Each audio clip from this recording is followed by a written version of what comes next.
ଆପଣ ମାନେ ସବସିଡିରେ ଋଣ ଆଣୁଛନ୍ତି କି? ସବସିଡିରେ ବା ଅନୁଦାନରେ କିଛି ନିଜ ପାଇଁ କରୁଛନ୍ତି କି? ତାହେଲେ ହୋଇଯାଆନ୍ତୁ ସାବଧାନ। କାହିଁକି ନା ସବସିଡିର ସତ୍ୟ ଆପଣ ମାନେ ଜାଣିନାହାନ୍ତି। ତ ଯଦି ସବସିଡିର ସତ୍ୟତା ଆପଣ ମାନେ ଜାଣିବାକୁ ଚାହୁଁଛନ୍ତି ତାହେଲେ ଭିଡିଓଟିକୁ ଶେଷ ପର୍ଯ୍ୟନ୍ତ ଦେଖନ୍ତୁ। ଏଥିରେ ଫୁଲ ଏକ୍ସପ୍ଲାନେସନ କରାଯାଇଛି। ସବସିଡିର ମାନେ ଅନୁଦାନ, ସାଧାରଣ ଭାଷାରେ ଅନୁଦାନ। এই ସବସିଡିଟା କଣ ନା ସରକାର ଲୋକଙ୍କର ଖର୍ଚ୍ଚ କମ କରିବା ପାଇଁ କିଛି ସାହାଯ୍ୟ କରିଥାନ୍ତି। ସେ ଆର୍ଥିକ ହିସାବରେ ହଉ ବା ଅନ୍ୟ କୌଣସି ହିସାବରେ ହଉ ସାହାଯ୍ୟ କରିଥାନ୍ତି, ଯାହାକୁ ସବସିଡି ବୋଲି କୁହାଯାଏ ବା ଅନୁଦାନ ବୋଲି କୁହାଯାଏ। ମନେକର ଗ୍ୟାସ୍, ଏଲପିଜି ଗ୍ୟାସ୍ ଆମେ ଘରେ ରୋଷେଇ କରୁଛୁ, ତାର ମୂଲ୍ୟ 1100 ଟଙ୍କା, କିନ୍ତୁ ସରକାର ସବସିଡି ଦେଇଛନ୍ତି ଆମକୁ 900 ଟଙ୍କା ଦେବାକୁ ପଡୁଛି। 900 ଟଙ୍କା ଦେଇକି ଆମେ ଗ୍ୟାସ୍ ଆଣୁଛୁ, ବାକି କୋଉଠି କୋଉଠି 1200 ଟଙ୍କା ମଧ୍ୟ ଅଛି। ବାକି 200 ବା 300 ଟଙ୍କା ଯାହା ରହିଲା ସେଟା ସରକାର ଦେଉଛନ୍ତି। ସରକାର କୋର୍ଟକୁ ନା ସେଟା ଆକାଉଣ୍ଟକୁ ଆସୁଛି, ନିଜର ଆକାଉଣ୍ଟକୁ। ସେଇଟା ହଉଛି ସବସିଡି ବା ଅନୁଦାନ। ସରକାର 1100 ଟଙ୍କା ଜାଗାରେ ଆମକୁ 900 ଟଙ୍କା ଦେବାକୁ ପଡିଲା, ସେଇଟା ହଉଛି ସବସିଡି। ମନେକର ଘର ପାଇଁ ଆପଣ ଋଣ କଲେ, 5 ଲକ୍ଷ ଟଙ୍କା ଋଣ କଲେ, 5 ଲକ୍ଷ ଟଙ୍କାରେ ଯଦି ସବସିଡି ମିଳିଲା 3,50,000 ଆପଣଙ୍କୁ ସୁଝିବାକୁ ପଡିବ। ବାକି 1.5 ଲକ୍ଷ ଟଙ୍କା ସରକାର ସବସିଡିରେ ଛାଡ କରିଦେଲେ, ସରକାର ଦେଲେ ସେ ଟଙ୍କା। କିନ୍ତୁ ଏହାର ବାସ୍ତବିକତା ଆପଣ ମାନେ ଜାଣିନାହାନ୍ତି, ଯାହାକୁ ଟ୍ରୁଥ ବୋଲି କହିବା, ଡାର୍କ ଟ୍ରୁଥ। ଏହାର ସତ୍ୟତା ଆପଣ ମାନେ ଜାଣିନାହାନ୍ତି। ମୁଁ ବେଶୀ ବିସ୍ତାର ଭାବରେ କହିବିନି, କହିଲେ ମୋ ଉପରେ ପ୍ରେସର ପଡିପାରେ, କିନ୍ତୁ ଆପଣ ମାନେ ଜାଣିବା ପାଇଁ କିଛି କିଛି କହୁଛି। ଏ ଯୋଉ ଅନୁଦାନ ବା ଏ ଯୋଉ ସବସିଡି ମିଳେ, ଏଇଟା 4 ପ୍ରକାରରେ ମିଳେ। ସବସିଡି ଗୋଟେ କ୍ୟାଶ ଆକାରରେ, କ୍ୟାଶ ଡିବିଟି, ଏଠି ମୁଁ ଡିବିଟି ଲେଖିଛି। ଡିବିଟି ମାନେ କଣ ନା ଡାଇରେକ୍ଟ ବ୍ୟାଙ୍କ ଟ୍ରାନ୍ସଫର। ପିଏମ କିଷାନ ହଉ ବା ପେନସନ ହଉ ବା ବହୁତ ଗୁଡିଏ ସରକାର ଯୋଜନା କରନ୍ତି, ସେ ଯୋଜନା ଗୁଡିକୁ এটা ডিবিটি বা ডাইরেক্ট ব্যাংক ট্রান্সফর দ্বারা ଆପଣଙ୍କ ଆକାଉଣ୍ଟକୁ ଯାଇ ଆପଣଙ୍କୁ ହାତାହାତି ଦିଆଯାଏନି। এটা କ୍ୟାଶ ସବସିଡି। ତାପରେ ପ୍ରାଇସ୍ ସବସିଡି। ପ୍ରାଇସ୍ ସବସିଡି ମୂଲ୍ୟ ଏଠି ମୁଁ ବୁଝେଇଥିଲି, ଏଲପିଜି ଗ୍ୟାସ୍ ହଉ, ଫର୍ଟିଲାଇଜର ବା ଇଲେକ୍ଟ୍ରିକ ହଉ। ଏଥିରେ ଆଉ ଗୋଟେ ଇମ୍ପୋର୍ଟାଣ୍ଟ ବିଷୟ କହିବି, କିନ୍ତୁ ଶେଷରେ କହିବି। ଲୋନ୍ ଆକାରରେ ହଉ, ଏମିତି ଘର ପାଇଁ ନିଅନ୍ତି, ବିଜନେସ କରିବା ପାଇଁ ମଧ୍ୟ ଆପଣ ଲୋନ୍ ନିଅନ୍ତି। ତାପରେ ସର୍ଭିସ ସବସିଡି କଣ, ଏଜୁକେସନ, ସ୍କଲାରସିପ, ଫ୍ରି ହେଲ୍ଥ, ଏଥିରେ ମଧ୍ୟ ସ୍କାମ ହୁଏ। ଏ ସ୍କାମ ଟାକୁ ଆପଣ ମାନେ ଜାଣିନାହାନ୍ତି, ସେଥିପାଇଁ ସବସିଡିକୁ ଖୁସି ଭଲ ବୋଲି ଭାବି ନେଉଛନ୍ତି। ସ୍କାମ ଟା ମୁଁ ନିଶ୍ଚିତ ଭାବରେ କହିବି। ସ୍କାମ ଏଠି ଦୁଇ ପ୍ରକାର। ଗୋଟେ ସ୍କାମ କରିବାନି, କିନ୍ତୁ ସରକାରଙ୍କର ଗୋଟେ ନୀତି କରିବା, ସେଟା ପ୍ରଥମଟା ଯୋଉଠି ତା ବିଷୟରେ ଆମେ ପରେ ଆଲୋଚନା କରିବା, ମୁଁ କହିବି। ଆଉ ଗୋଟେ ସ୍କାମ ଯୋଉ ଠକେଇ, ଏ ଠକେଇ ମଧ୍ୟ ଏଠି ବହୁତ ଠକେଇ ହୁଏ। ଠକେଇ କଣ ନା ଆପଣଙ୍କ ଲୋଭକୁ ଟାର୍ଗେଟ କରାଯାଏ, ହ୍ୱାଟ୍ସଆପ ରେ, ମେସେଜରେ, ବହୁତ ଗୁଡିଏ ଜିନିଷ ଆସେ। ଏମିତି ମେସେଜ ବି ଆସେ, ଆପଣଙ୍କର ସବସିଡି ପେଣ୍ଡିଙ୍ଗ ହେଇକି ରହିଛି, ଆଜି ହଉଛି ଲାଷ୍ଟ ଡେଟ, ଶେଷ ତାରିଖ। ବହୁତ ଗୁଡିଏ ଆସେ। ଆପଣ ଓଟିପି ସେୟାର କରନ୍ତୁ, ତାହେଲେ ଆପଣ ସବସିଡି ପାଇବେ। ଏସବୁ ଇଲିଗାଲ, ଏସବୁ ହଉଛି ଇଲିଗାଲ ସ୍କାମ। ଏମିତି ହେବା ଦ୍ଵାରା ବହୁତ ଗୁଡିଏ ଲୋକଙ୍କର ଟଙ୍କା ଆକାଉଣ୍ଟ ସାଙ୍ଗେ ସାଙ୍ଗେ ସଫା। ଆପଣ ଓଟିପି କହିଦେବେ, ସାଙ୍ଗେ ସାଙ୍ଗେ ସଫା। ହ୍ୱାଟ୍ସଆପ ରେ ଲିଙ୍କ ଆସିଲେ ଲିଙ୍କ ଟଚ କଲେ ଶେଷ। ଏଇଟା ପ୍ରକୃତ ଠକେଇ, ଏଇଟା ଇଲିଗାଲ।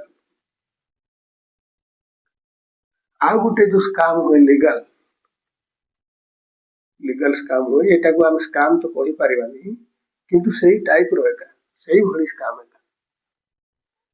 ସରକାର କଣ କରେ, ଯଦି ଆପଣ କୌଣସି ସବସିଡି ପାଇବା ପାଇଁ ଚାହୁଁଛନ୍ତି, ସବସିଡି ମନେକର କୌଣସି ଋଣରେ ସବସିଡି ପାଇବା ପାଇଁ ଚାହୁଁଛନ୍ତି, ତାହେଲେ ଋଣଟା କୋଉଠୁ ନା ସିଏସସି, କମନ ସର୍ଭିସ ସେଣ୍ଟର ବା ଜନସେବା କେନ୍ଦ୍ର ହଉ, ବ୍ଲକରୁ, ବ୍ୟାଙ୍କରୁ, ଏଥିରୁ ସବସିଡି ମିଳେ। କିନ୍ତୁ ଏଇ ହ୍ୱାଟ୍ସଆପ ମେସେଜ, ହ୍ୱାଟ୍ସଆପ ଆକାଉଣ୍ଟକୁ ବା ମେସେଜ ଦ୍ଵାରା जो आसुची से सब फ्रॉड से सब बिल्कुल भी टच करेंगे क्या किसी करेंगे ना कहीं कौन बैंक कर्मचारी हेल्ले सुधा आपको फोन करके ओटीपी धार पासबुक ये सब केवे भी मागे ये सब हूँ फ्रॉड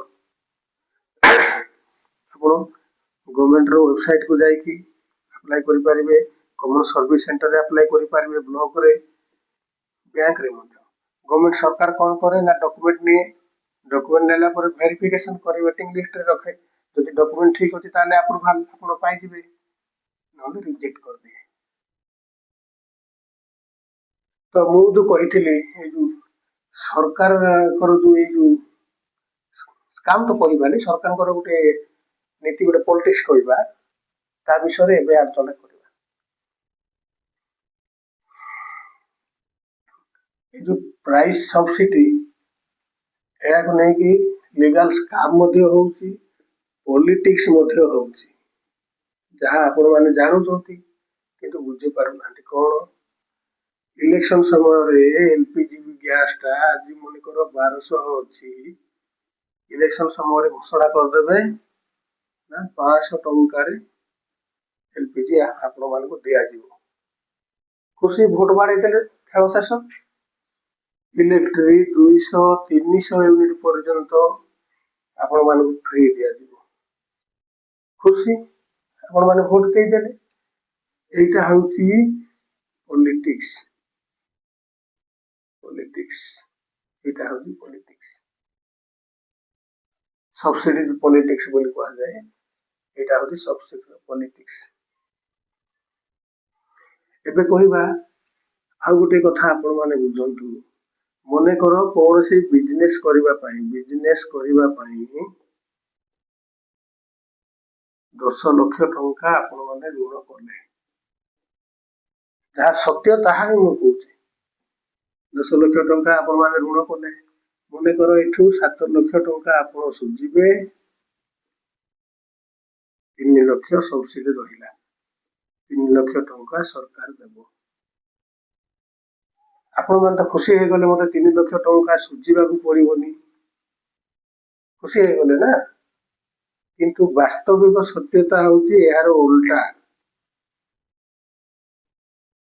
कहीं कि आपण माने बिजनेस करिया पई जो 10 लाख टंका आनिले 10 लाख टंका बैंक कंफर्म हे गला सुनिश्चित हे गला ये बिजनेस बुड़ी जाऊ किबा भलो बिजनेस हो मोर 3 लाख टंका मु निश्चिंत पाइबी कहीं कि ना एटा गवर्नमेंट देबो सरकार तो केउ बैंक ठकेनी ना ए 7 लाख टंका जो आपण सुझिबे ए जो किस्ती किस्ती है कि आपण सुझिबे ना वर्षे हो 2 वर्ष हो 5 वर्ष हो 10 वर्ष हो आपण पूरे टाइम लाइन आनी थी एती टाइम लाइन भीतर मु सुझिबी यार कंडीशन जहाँ आपण माने जानती नहीं कंडीशन कौन ना जो इंस्टॉलमेंट रहे ना जो किस्ती रहे ए किस्ती जदि फेल है आपण बांधी पारले नहीं मन कर बिजनेस रे क्षति घटिला ए सब्सिडी मिलिबो नहीं सरकार ए सब्सिडी देबे नहीं बैंक कौन करिवो ना आपण जो जहाँ को मन कर गोटे घर बंधा कर रखिक आनी बंधक रखिक आनी किंबा जमी बंधक कौन सी कौन से जिन बंधा न रखिले बैंक देव कि से जिनटा को निजर कब्जा को नहीं मन कर घर बनई घर आनी सब्सिडी लोन कर घर बनई आप किस्ती सुझी पारे से घरटा बैंक तार निज कब्जा को नहीं आ गोटे सत्य अच्छी जहाँ मुझे कहूँ से सत्यटा कौन आम मैंने जो भावुचु 3 लाख टंका सरकार देवे 3 लाख टंका सरकार देवे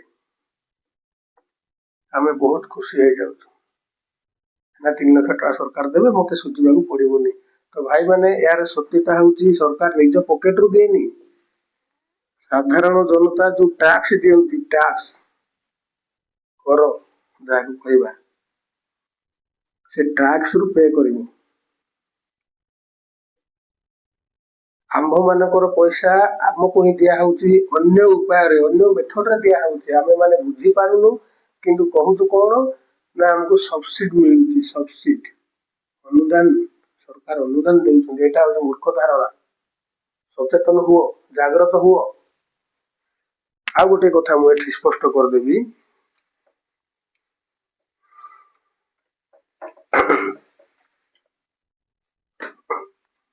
ମନେକର ଆପଣ ବିହନ କିଣିଲେ, ମନେକର ଧାନ ବା ଗହମ ଧରନ୍ତୁ, ଗହମ ମନେକର ଆପଣ ଗହମ ଆଣିଲେ, ସରକାର ସବସିଡିରେ ଆପଣଙ୍କୁ ମାଗଣାରେ ଦେଲା କିମ୍ବା କିଛି ମୂଲ୍ୟ ନେଲା, ମନେକର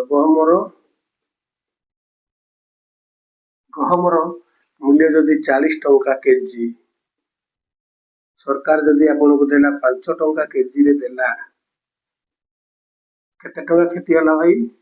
35 ଟଙ୍କା କ୍ଷତି ହେଲା। ଏ 35 ଟଙ୍କା କଣ ସରକାର ନିଜ ପକେଟରୁ ଦେବ କି? ନା, ଆମ ମାନଙ୍କର ଟାକ୍ସରୁ ଦିଏ। এটা ଆଦାୟ କେମିତି ହବ? ଟାକ୍ସ ବା ଆମେ ନିହାତି ଦେଉଛୁ। କୌଣସି ନା କୌଣସି ପ୍ରଡକ୍ଟ ଆମେ ଯାହା ବ୍ୟବହାର କରୁଛୁ, ଖାଉଛୁ, ପିଉଛୁ, ପିନ୍ଧୁଛୁ, ମାଖୁଛୁ, XYZ ଯାହା ବି କରୁଛୁ, ସବୁଥିର ପ୍ରାଇସ୍ ମୂଲ୍ୟ ବଢିବ। ସବୁଥିର ପ୍ରାଇସ୍ ମୂଲ୍ୟ ବଢିବ। ଗୋଟେ ସାଧାରଣ କଥା ଆପଣମାନେ ଲକ୍ଷ୍ୟ କଲେ ଜାଣିପାରିବେ ଯେ ଯଦି କୌଣସି ଯୋଜନା ଦ୍ୱାରା ଆପଣଙ୍କ ଆକାଉଣ୍ଟକୁ ପଇସା ଆସିଲା, ସମସ୍ତଙ୍କ ଆକାଉଣ୍ଟକୁ, ସେ 1000 ହଉ, 2000 ହଉ, 5000 ହଉ, XYZ, ତାପରେ ପରେ ଆପଣ ଲକ୍ଷ୍ୟ କରିବେ ବହୁତ ଗୁଡ଼ିଏ ଜିନିଷର ପ୍ରାଇସ୍ ବହୁତ ବଢିଯାଏ। ସରକାର ଆପଣଙ୍କୁ ଯୋଉ ଯୋଜନାରେ ଯୋଉ ପଇସାଟି ଦେଲା, ଏ ପ୍ରାଇସ୍ ବଢିବା ଆଉ ଏଇ ଟାକ୍ସ ଦ୍ୱାରା ହିଁ ଆଦାୟ ହୁଏ। ମୁଁ ଏଇଟା ସରକାରଙ୍କ ବିରୁଦ୍ଧରେ କହୁନି। ସରକାର ଯୋଉ ସବସିଡି ଦେଉଛନ୍ତି, ଜଣେ ଗରିବ ସାଧାରଣ ଲୋକ ସହଯୋଗ ପାଉ, ଭଲରେ ରହୁ, ଭଲରେ ଚଳୁ, କିନ୍ତୁ ତାର ସତ୍ୟତାଟା ମୁଁ ଜଣାଉଛି, ଯାହା ସବସିଡିର ସତ୍ୟତା, ସେଇଟା ମୁଁ ଆପଣଙ୍କୁ ଜଣାଉଛି। ଆପଣ ମାନେ ଜାଣିଲେ ତ ସବସିଡିର ପ୍ରକୃତ ରହସ୍ୟ କଣ? ତେଣୁ ଯାହା ବି କରିବାର ଅଛି ନିଜର ସାମର୍ଥ୍ୟ ହିସାବରେ କରନ୍ତୁ। ଏ ସବସିଡିର ଚକ୍କରରେ ଆପଣ ବିଲକୁଲ ପଡନ୍ତୁ ନାହିଁ। ମନେକର ଆପଣ ଗହମ ଆଣିଲେ, ମାଗଣାରେ ଗହମ ଚାଷ କଲେ, ଗହମ ତ ବିକ୍ରି କରିବେ, ଗହମ ବିକ୍ରି କରିବାର ମୂଲ୍ୟ ଆପଣଙ୍କୁ ନିର୍ଦ୍ଧାରଣ କରିବାର ପାୱାର ଆପଣଙ୍କ ପାଖରେ ନାହିଁ। କାହିଁକି? ଆପଣ ମାଗଣାରେ ଗହମ ଆଣିଛନ୍ତି ନା, ତାକୁ ନିର୍ଦ୍ଧାରଣ କରିବ ସରକାର। ଯଦି ଚାଷୀଠୁ ନେବ 10 ଟଙ୍କାରେ, ବିକ୍ରି ହବ 40 ରୁ 50 ଟଙ୍କା। କାହିଁକି? ଏ ବଳକା ପଇସା ଯୋଉ ରହିଲା, ଏଟା କିଏ ସୁଝିବ? ଆମେମାନେ ହିଁ ସୁଝିବା। ତେଣୁ ସାବଧାନ ହୁଅ, ଜାଗ୍ରତ ହୁଅ, ଜାଣ ସତଟା କଣ। ଯଦି ଅନ୍ୟ କୌଣସି ବିଷୟରେ ଜାଣିବା ପାଇଁ ଚାହୁଁଛନ୍ତି, ତାହେଲେ ମତେ କମେଣ୍ଟରେ ନିଶ୍ଚିତ ଜଣାନ୍ତୁ। ମୁଁ ତାର ସତ୍ୟତା ଆପଣମାନଙ୍କୁ ଜଣେଇବି। ଜୟ ହିନ୍ଦ, ଜୟ ଓଡ଼ିଶା।